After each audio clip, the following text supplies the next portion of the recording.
날씨가 굉장히 추운 가운데도 이처럼 함께 또 예배하러 나오신 여러분들을 축복합니다. 의학 용어 가운데에 보면 이 플라시보 효과라는 그런 말이 있습니다. 아마 여러분들도 다 들어보셨을 겁니다. 이게 무슨 말이냐 하면 아무런 약효가 없는 약을 환자에게 투약하면서 이게 굉장히 좋은 새롭게 발견된 신약입니다. 이것만 복용하면은 굉장히 큰 효과를 볼 것입니다 하면서 거듭 강조하면서 환자에게 약을 투여하면은 실제로 그 경과가 좋아진다는 것입니다. 수면제를 줘야 할 환자에게 수면제 대신에 이 소화제를 주면서도 이걸 먹으면 1분 안에 금방 잠들 겁니다 라고 주면 그 효과를 본다는 거죠. 또 열이 많은 사람에게 해열 성분이 전혀 없는 맹물을 해열제라고 주면서 투여하면은 열이 내린다는 그러한 또 임상 보고가 있습니다. 또 임상 보고 가운데는 이런 이야기도 있습니다. 프랑스의 한 여인이 모기를 잡으려고 살충제를 막 뿌리다가 그만 그 살충제가 바람이 확 불어가지고 자기 입으로 들어가 버린 겁니다. 그런데 그만 그 사람이, 그 여인이 죽고 말한 겁니다. 그것 때문에. 그래서 이 검사관이 그 여인을 해부해 보니까 이 살충제의 성분은 하나도 나타나지 않았다는 겁니다. 그럼 왜 이 여인이 죽었을까요? 그 여인은 죽은 그 원인이 보니까 쇼크사였다는 겁니다. 즉 살충제는 사실 입에 들어가지도 않았는데 내가 살충제를 먹었으니까 나는 이제 죽을 거야. 그렇게 생각을 하고 또 그렇게 믿었다는 겁니다. 약효가 없는 약을 먹고도 환자의 상태가 좋아지는 이유는 이 약만 먹으면 내가 반드시 낫겠다라는 그러한 환자의 철석 같은 믿음이 있기 때문에 그렇다는 것이죠.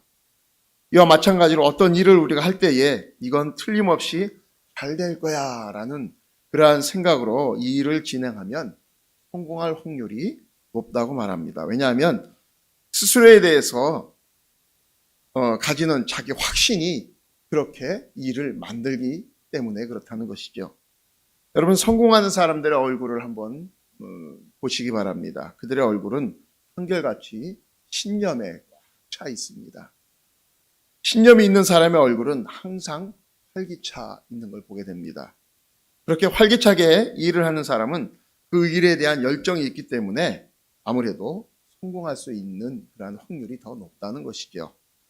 이것이 플라시보 성공학이라고 합니다.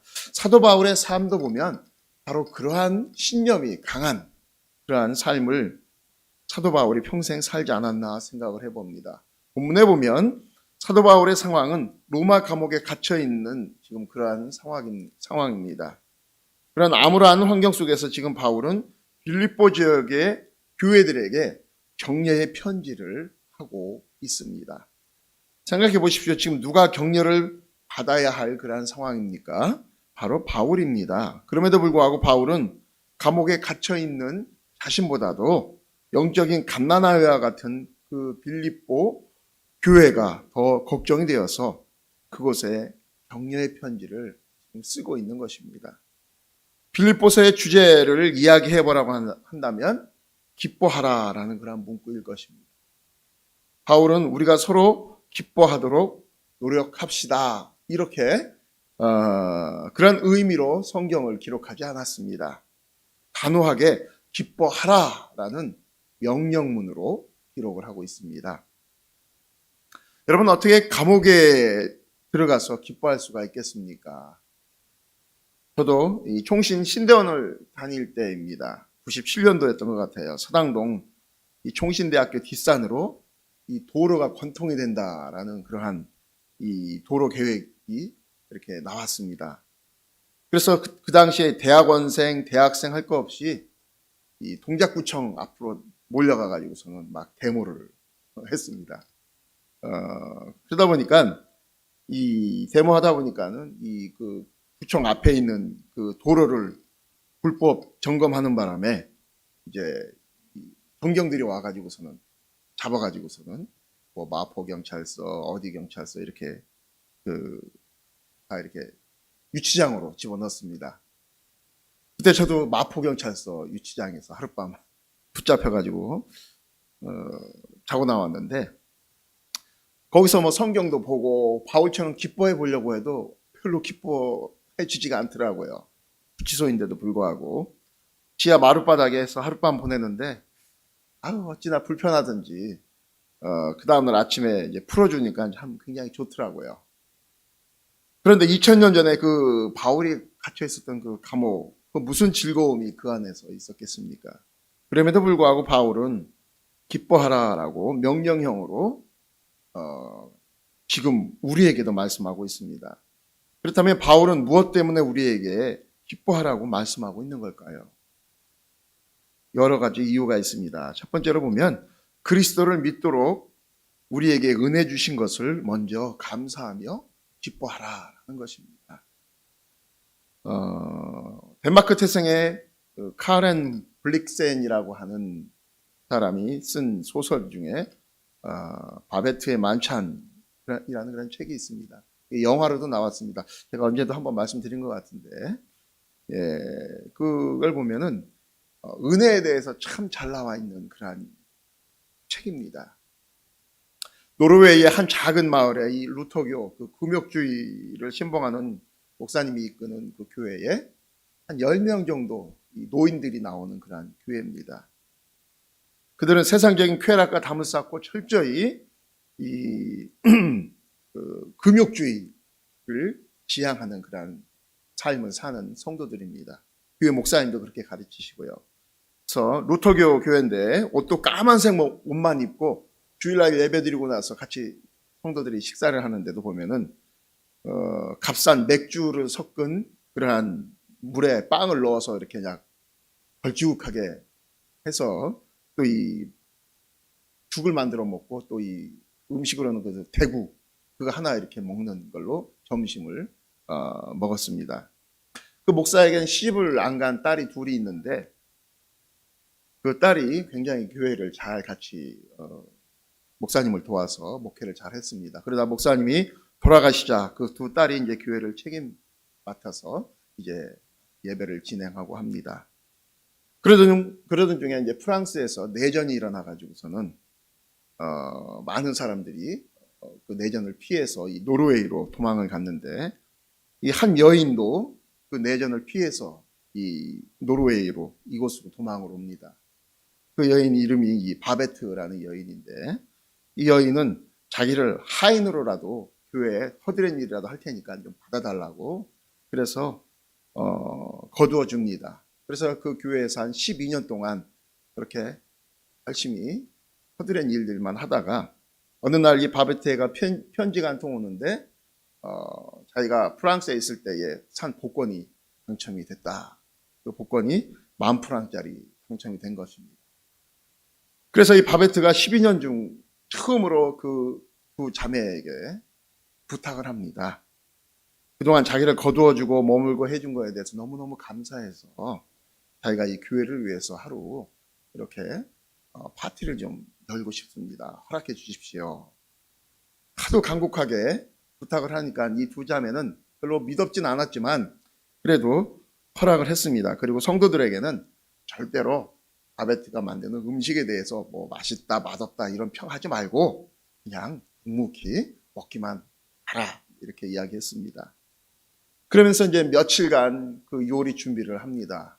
온갖 정말 보지 못한 기괴한 요리 그 재료들이 교회로 배달이 오는 겁니다. 이 두 자매와 성도들은 그런 걸 보면서 막 눈이 휘둥그레지면서 이런 어떻게 저런 사악한 것들이 교회 안에 들어올 수가 있는가라는 생각까지 하게 됩니다. 그 중에 그래서 이들은 이 혀는 하나님을 찬송하고 감사하는 데 쓰는 것이지 값비싼 외국 음식이나 이러한 와인이나 이런 것을 탐하라고 주신 것이 아니다라고 생각을 했기 때문에 그들은 별로 그렇게 믿었지 않게 생각을 했던 것입니다.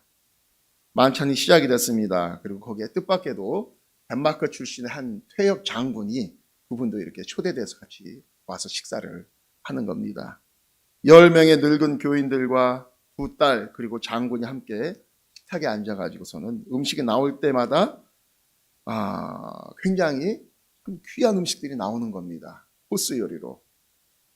음식이 끊이지 않고 풀코스로 나오는데 오직 이 장군만 매 음식이 나올 때마다 찬성을 자아내고 칭찬을 하고 그러면서 식사를 합니다. 그러나 두 딸과 10명의 교인들은 약속한 대로 아무 말도 안 하고 그냥 돼지처럼 먹기만 하는 겁니다. 그냥 계속 나오는 대로. 마지막 요리로 굉장히 진귀한 메추리 새끼 요리가 나오자 이 장군은 감탄을 하면서 이야기합니다. 이 요리는 이 전 유럽에서 딱 한 군데밖에는 한 여자 주방장이 굉장히 유명한 여자 주방장이 하는 카페 앙글레라는 거기서만 맛볼 수 있는 것인데 여기서 어떻게 이런 요리를 먹을 수 있느냐 하면서 감탄을 자아냅니다. 모든 사람들이 이 음식을 먹고 이제 파티가 거의 끝날 때쯤 되니까 사람들의 마음이 슬슬 풀어지기 시작을 합니다. 그러면서 한 교회를 같이 다녔어도 4년간 서로 원수처럼 생기면서 생각하면서 말 한마디 섞지 않았던 그 성도들이 서로 인사를 묻고 안부를 하면서 말문이 터지기 시작을 했습니다. 그 사이에 옛날 이야기도 나오고 옛날에 목사님이 목회하시던 그 시절의 그 이야기도 서로 이야기를 하면서 노인들의 얼굴에 웃음이 피기 시작을 합니다. 이 바베트의 요리로 인해서 그동안에 잊고 살았던 즐거움이라는 그 기쁨과 화합을 이 성도들이 맛본 것입니다. 그날의 요리를 위해 바베트는 자기가 받은 그 복권 당첨금 10,000프랑을 다 썼고 요리가 다 끝나자 온몸이 녹초가 되어버렸습니다. 그들은 그날 이 바베트의 음식을 통해서 모든 성도들이 은혜를 입은 겁니다.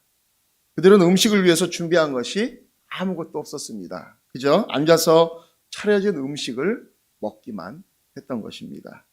여러분, 이것이 은혜라는 것입니다. 거기서 표현한 게 이 은혜예요. 우리는 모두 다 예수 그리스도의 은혜를 입은 사람들입니다. 영원한 형벌로 죽어야 하는 우리가 예수님 때문에 영벌에서 영생의 자리로 옮겨온 것이죠. 그 은혜라는 것은 내가 노력해서 받는 것이 아닙니다. 누군가 거저 주는 것을 그저 받으면 되는 것입니다. 그래서 은혜를 영어 성경에서는 기프트라고 표현합니다. 선물이라고 표현을 해요. 선물. 여러분, 선물은 주는 사람 마음입니다. 그래서 주는 사람이 알아서 주는 겁니다. 다시 말하면 받을 자격도 없는 자에게 억지로 떠밀어서 주신 것, 이것이 은혜라는 것입니다. 예수 그리스도의 십자가의 은혜가 그것이라는 거죠. 우리가 구원받기 위해서 노력한 것, 공로를 쌓은 것 아무것도 없습니다. 그것에 대해서 우리가 대가를 지불한 것도 없습니다. 그죠? 주님이 거저 주신 것을 우리는 받은 것뿐이라는 것이죠. 그런데 우리가 예수님을 믿는 것도 주님이 우리에게 은혜를 주셔야만 우리가 믿을 수가 있는 겁니다. 예전에 저희가 신학교 다닐 때 전도하러 길거리를 돌아다니면서 이 전도지를 들고선 열심히 전도를 하고 그래도 대부분의 사람들은 이 관심이 별로 없습니다. 지금도 마찬가지고요. 여러분들도 이제 지금은 우리가 그렇게 전도하러 다니지 못하지만 예전에 전도하러 나가시고 그러면 그런 똑같은 경험들을 많이 하셨을 겁니다. 그런데 한 번은 저희가 어떤 아저씨 집을 지나가다가 대문이 이렇게 열렸는데 거기서 그 아저씨가 이렇게 담배를 피면서 저희를 유심히 보더라고요. 그래서 우리가 저 아저씨한테 한번 가보자. 그래서 이제 파트너하고 같이 사형제 식대를 들고 가서 그 아저씨한테 가서 우리가 예수님에 대해서 좀 말씀을 좀 드려도 될까요? 라고 하니까 그분이 이렇게 담배를 피다가 그 담배를 뒤로 이렇게 감추고 그렇게 하라고 하더라고요. 그래서 한 10여 분 동안 이 사형제 말씀을 전하고 영접 기도까지 그분이 하는 걸 봤습니다. 전혀 믿을 것 같지 않았던 외적인 모습으로 보면은 믿을 것 같지 않는 그 사람인데도 불구하고 하나님이 그분께 은혜를 주니까 그분이 영접을 하시더라고요. 여러분, 믿음은 전적으로 그래서 하나님의 선물입니다. 지금 저나 여러분들이 여기 앉아서 우리가 함께 예배하는 것도 하나님이 우리 마음을 움직이셨기 때문에 그것이 가능한 것입니다. 그렇지 않으면 여러분 날씨도 춥고 지금 코로나로 인해서 사회적 거리두기가 더욱 강화돼야 한다는 이러한 때에 뭐하러 위험하고 귀찮은데 이곳에 와 여러분들이 앉아 계시겠습니까? 그냥 집에서 맛있는 거 먹으며 TV 드라마 보는 게 훨씬 더 어떻게 보면 더 낫죠. 주님의 은혜에 우리가 감사하기 때문에 우리는 또 이 자리에 나와 있는 것입니다. 더불어 사도 바울 선생님은 27절에 우리에게 그리스도의 복음에 합당하게 우리가 생활하는 것이 중요하다라고 말씀하고 있습니다. 그리스도의 복음에 합당한 생활하는 것은 무엇일까요? 항상 하나님을 신앙하고 하나님을 의식하는 생활이 그리스도인이 복음에 합당하게 생활하는 것입니다. 즉 우리의 삶을 하나님께 예배하는 모습처럼 항상 살아가야 한다는 것입니다. 주일이나 수요일 이런 정해진 시간에 예배 시간만 나와서 예배 드리는 것이 아니라 우리의 삶이 하나님 앞에 있는 것처럼 사는 것, 그게 바로 예배하는 것, 예배하는 생활이고 그것이 신앙 생활인 것입니다. 우리가 운전할 때 우리가 옆자리에 만약에 예수님을 모시고 운전한다라고 생각하면 음주운전 하겠습니까?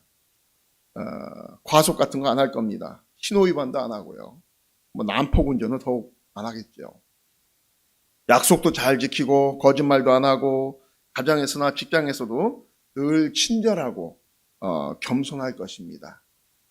우리가 그리스도의 복음에 합당한 생활을 그렇게 한다면은 여러분 이 사회는 천국으로 바뀔 것입니다. 이 사회는 굉장히 좋을 것이에요. 많은 외국인들이 우리나라에 와서 놀라는 것 중에 하나가 우리나라가 너무너무 살기가 좋다는 거예요. 네.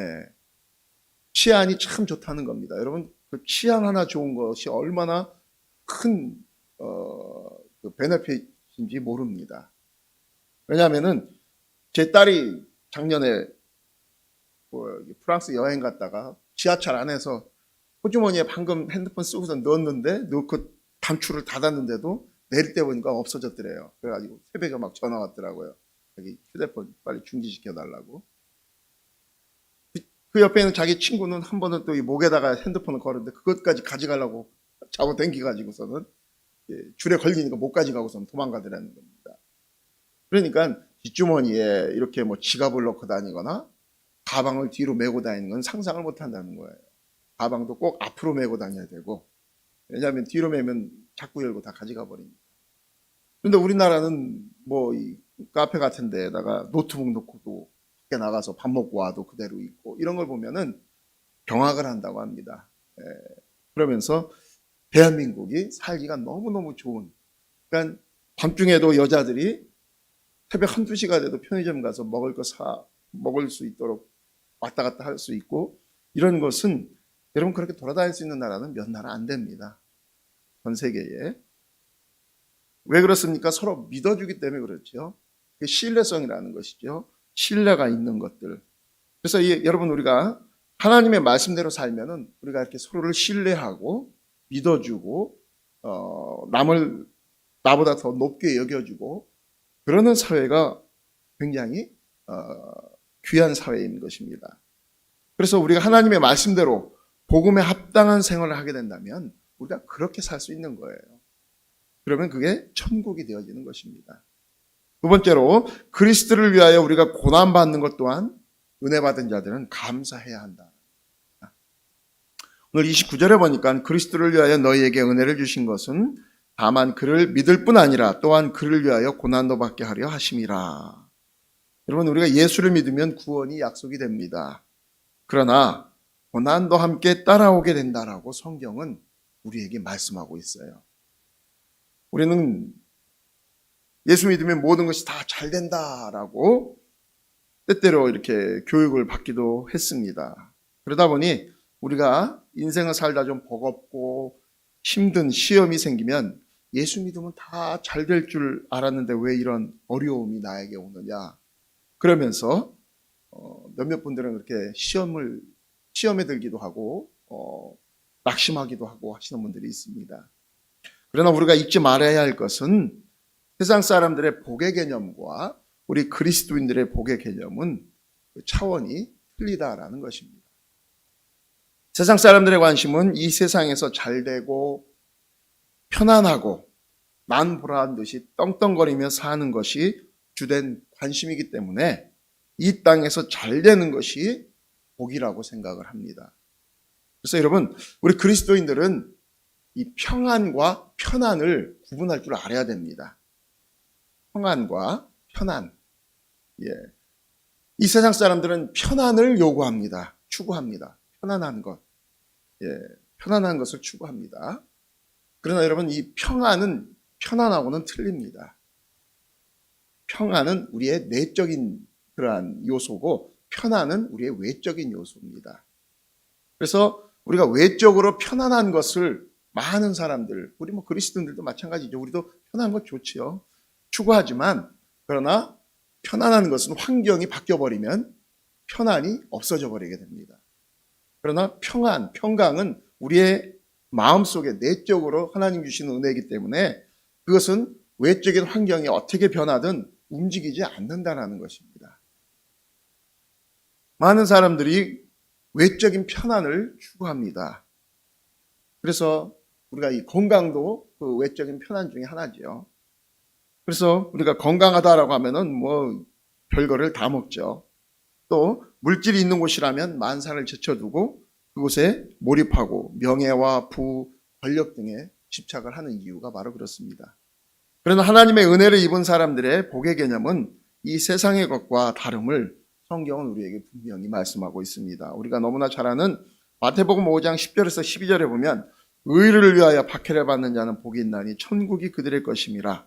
나로 말미암아 너희를 욕하고 박해하고 거짓으로 너희를 거슬려 모든 악한 말을 할 때에는 너희에게 복이 있나니 기뻐하고 즐거워하라. 하늘에서 너희의 상이 큼이라.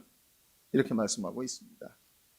주를 위해 고난받는 것이 우리에게 축복이며 감사의 조건이라는 것입니다. 왜냐하면 하늘에서 그만큼 우리의 상이 크다라고 성경에 기록하고 있습니다.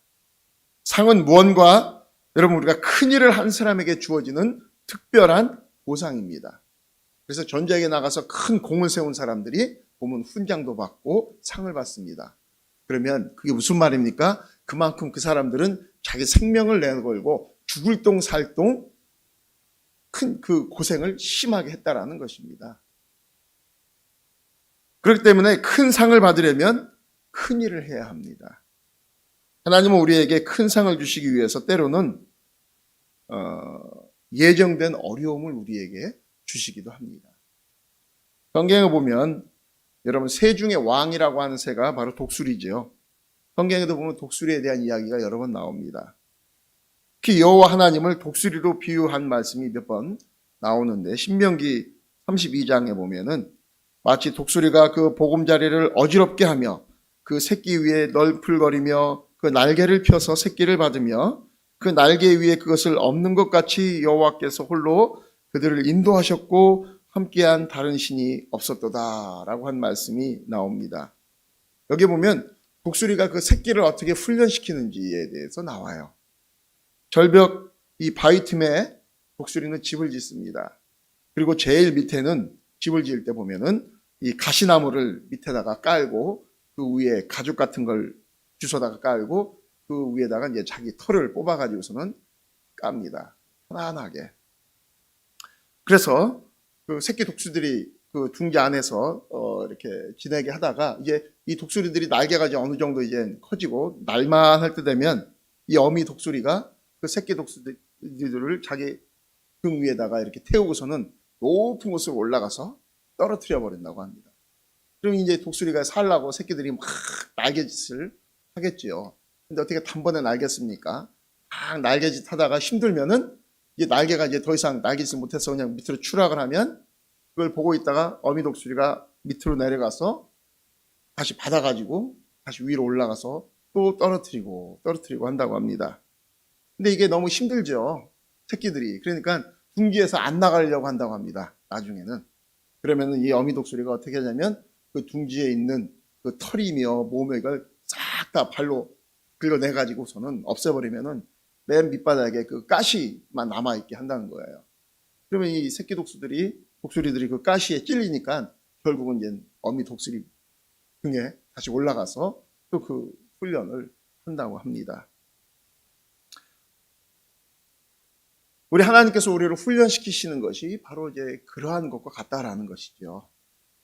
우리를 자꾸 떨어뜨려서 우리가 그 여러 가지 어려움을 이겨내고 훈련해서 우리가 훈련들을 통해서 우리가 단련이 되고 해줘야 우리가 더 신앙이 어떻게 됩니까? 성장을 하고 단단해지고 그러면서 나아가는 것입니다. 그냥 둥지 안에만 계속 놔두면은 훈련이 되어지질 않기 때문에 더 이상 성장함이 없는 것입니다. 그래서 때로는 하나님께서 우리의 건강을 이렇게 흩어버리면서 우리를 건강으로 어려움을 주실 때도 있습니다.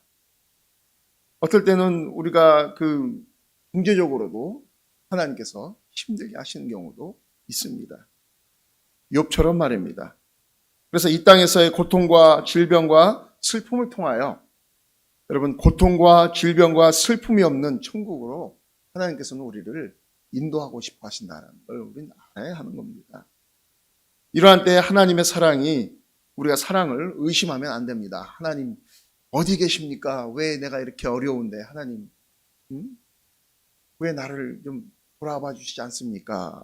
우리가 그렇게 때로는 낙심하기도 하고 두려워하기도 하지만 그러나 하나님께서는 항상 어느 순간도 우리와 함께 계시다라는 것을 우리는 항상 생각을 해야 됩니다. 때때로 우리 하나님은 그러한 시련을 통해서 우리를 훈계하시기 때문에 그렇습니다. 훈계란 엄격한 감시 하에서 훈련을 시킨다라는 그러한 뜻이 이 훈계라는 말에 있습니다. 여러분 훌륭한 운동선수가 될 수 있는 비결은 맹훈련을 통해서만 신체 능력을 키울 수 있듯이 하나님은 우리를 그런 역경을 통해서 지혜를 얻게 하신다라는 겁니다. 그래서 그리스도를 위해서 고난받는 것도 은혜를 주신 목적에 포함된다라는 걸 우리는 알아야 합니다. 마지막으로 우리가 고난을 이겨 주님의 영광에 참여함으로 인해서 우리가 하나님 앞에 감사해야 합니다. 여러분 경치가 좋은 이 곳에 위치한 관광 호텔이나 이런 데 보면 같은 평소라도 위치에 따라서 값이 틀립니다. 바닷가가 보이는 데는 더 비싸고요. 이 절벽밖에 보이지 않는 곳은 좀 쌉니다. 방향에 따라 결정이 됩니다. 이처럼 사람도 우리가 어느 쪽을 바라보느냐가 굉장히 중요합니다. 세상을 바라보느냐 아니면 주님을 바라보느냐 하는 것이죠. 여러분 벌은 물을 마셔도 꿀을 만들지만 뱀은 물을 마셔도 독을 만든다라는 그러한 이야기가 있습니다. 우리에게 믿음의 시련이 올 때에 낙심하고 그것에 타협한다면 성도의 값어치는 떨어질 것입니다. 그럼 힘들고 어렵더라도 우리가 그 시련을 견디고 이기며 통과한다면 주님이 인정하시고 우리를 더 귀하게 여겨주십니다. 그래서 마태복음 5장 12절에 보면 기뻐하고 즐거워하라 하늘에서 너희 상이 큼이라 하고 말씀하고 있습니다. 그러면서 예수님은 한 절을 더 덧붙였습니다. 너희 전에 있던 선지자들을 이같이 핍박하였느니라. 성경 속의 믿음의 거장들은 이런 핍박을 항상 달고 다녔다는 걸 우리는 기억해야 됩니다. 그들이 그 시험과 핍박을 이겨냈을 때 하나님 앞에서 더 영광스럽게 됐다라는 것입니다. 오늘 날씨가 굉장히 춥습니다. 그런데 제가 어릴 때는 늘 이렇게 추웠던 것 같았어요. 제가 어릴 때 시골에서 살고 그럴 때 보면은 그때는 막 이 방 문도 이렇게 문풍지로 해놓고 그랬기 때문에 방 안에 이렇게 그때는 이 요강이 있었죠. 화장실 가기가 겨울엔 춥고 그러니까 그러면 뭐 요강도 있고 물도 있고 그러면 뭐 방 안에 있는 물이 막 얼고 그랬던 것 같았어요. 그런데 요즘 우리가 굉장히 따뜻하다가 갑자기 오늘 요 며칠 추워지니까 되게 추운 것 같이 느껴지는데 옛날엔 더 추웠던 것 같아요. 더 추웠어도 그 추위를 그렇게 많이 못 느꼈던 것 같습니다. 왜 그랬습니까? 단련이 되기 때문에 그냥 을에 겨울은 그만큼 추운가 보다 생각하니까 옷도 많이 입고 막 내복도 입고 막 옷을 몇 개 막 끼워 입고 그러니까 그렇게 이제 지내는 것인데 요즘은 춥지 않으니까 그냥 얇게 입고 돌아다니고 그러다가 갑자기 조금 추워지면 더 많이 추운 것처럼 느껴지는 것처럼 그만큼 우리가 단련이 되어져 있지 않다라는 것이죠. 추위에. 여러분 성경에 보면 그처럼 시험과 핍박을 이겨냈을 때 하나님 앞에서 더 영광스럽게 되어졌다라고 하는 것처럼 우리 가운데 오는 그런 어려움들 이런 것들을 우리가 믿음으로 이겨낼 때에 하나님 앞에 가서 우리가 영광스럽게 되어진다라는 것입니다. 우리가 왜 애국 지사들을 높이고 존경하는 이유가 무엇입니까? 그분들이 있었기 때문에 현재 이 나라가 있고 우리가 존재하기 때문에 그렇습니다. 마찬가지로 우리가 하나님을 위해 고난도 받고 시험도 받지만 그것들을 극복해 나갈 때에 하나님은 저와 여러분들을 더 존귀하게 여겨 주신다라는 겁니다. 말씀을 정리합니다. 12년 전 이 바베트는 은혜 없는 사람들 속에 덩그러니 떨어졌습니다. 루터의 추종자인 그들은 거의 매주 은혜에 대해서 설교를 들으면서도 주중이면 경건과 금욕으로 하나님의 사랑을 살려고 했습니다. 자기의 행동들로. 이들에게 은혜는 만찬, 즉 바베트의 만찬이라는 그러한 형태로 그들에게 찾아왔습니다. 그것을 받을 자격도 없고 값을 내지도 않은 자들에게 베풀어진 평생 한 번 있을까 말까 한 진수성찬이 그들 앞에 차려졌던 것이죠. 은혜를 베푸는 자의 부담으로 값없고 조건 없이 거저 그들이 그 자리에 앉아 있으면 다 그 은혜를 체험했던 것입니다. 하나님은 우리에게 자신의 아들을 아낌없이 내어주심으로 그런 은혜를 베풀어 주셨습니다. 받을 자격도 없는 우리에게 구원의 은혜와 하나님의 자녀라는 엄청난 특혜와 은혜를 우리는 지금 받고 있는 것입니다. 또한 하나님은 지금 천국이라는 감당할 수도 없는 선물을 또 우리를 위해서 준비해 놓고 계십니다. 하나님께서 이런 엄청난 것들을 우리에게 주신 목적이 무엇입니까? 바로 우리를 향한 그분의 사랑 때문에 그렇습니다. 하나님은 우리를 너무나 사랑하셔서 그 모든 것을 값없이 그냥 거저 주시는 겁니다. 하나님의 창조물 중에 인간이 최고의 걸작품입니다. 그러므로 하나님은 인간이 범죄하고 타락해도 우리를 버릴 수가 없어서 하나님의 독생자를 희생시켜 가면서 우리를 구원해 주신 겁니다. 그 이유는 하나님께서 친히 당신이 만드신 창조하신 피조물이기 때문에 사랑으로 만들어주신 피조물이기 때문에 그렇습니다. 그렇습니다. 누구든지 자기 자식은 사랑합니다. 남의 자식이 아무리 인물이 잘났고 재주도 있고 훌륭해도 내 자식만큼 사랑을 줄 수가 없는 것이 이치입니다. 그리고 부모님들은 모든 자식을 다 사랑하지만 그 중에서도 누구에게 특별히 더 마음이 갑니까? 어리고 철없고 병들어 있는 약한 자식을 더 불쌍히 여겨서 사랑을 할 수밖에 없게 되는 것입니다. 마찬가지로 우리 하나님께서는 예수님을 구주로 믿는 자녀에게 지대한 관심을 가지고 계십니다. 그 은혜의 하나님, 사랑의 하나님을 그래서 우리도 사랑해야 되지 않겠습니까? 그분을 사랑하다 보면 때로 우리에게 불편한 상황이 찾아올 수도 있습니다. 어떤 것은 나에게 당장 유익이 되는 것 같지만 하나님이 싫어하시는 것이 있습니다. 그럴 때는 아쉽지만 그런 것들은 우리가 하지 말아야 합니다. 반대로 나에겐 당장 손해가 되는 것 같지만 하나님이 그것을 나에게 원하실 때가 있습니다. 그러면 어떻게 해야 합니까? 해야죠. 내가 당장 손해보는 것 같지만 그 일을 해야 합니다. 주님이 원하시면. 바울이 말했듯이 우리 안엔 이 두 가지가 늘 싸우고 있습니다. 그러나 주님을 위해서 우리는 승리자가 되어야 할 줄 압니다. 이것이 하나님은 우리에게 은혜를 주신 목적입니다. 하나님은 우리가 잘 되기를 원하십니다. 이 땅에서 잘 되어지는 것은 어떻게 보면 주님이 주시는 또 다른 보너스 은혜입니다. 그러나 그것이 이 땅에 있는 것이 전부가 아니라는 것이죠. 우리의 전부는 하나님이고 또 저 하늘에 있다는 걸 우리가 알아야 합니다. 우리가 하나님을 위해서 이 땅에서 승리하여서 그분의 영광에 우리가 동참하는 우리 모두가 되시기를 주님의 이름으로 간절히 축원드립니다. 기도하겠습니다.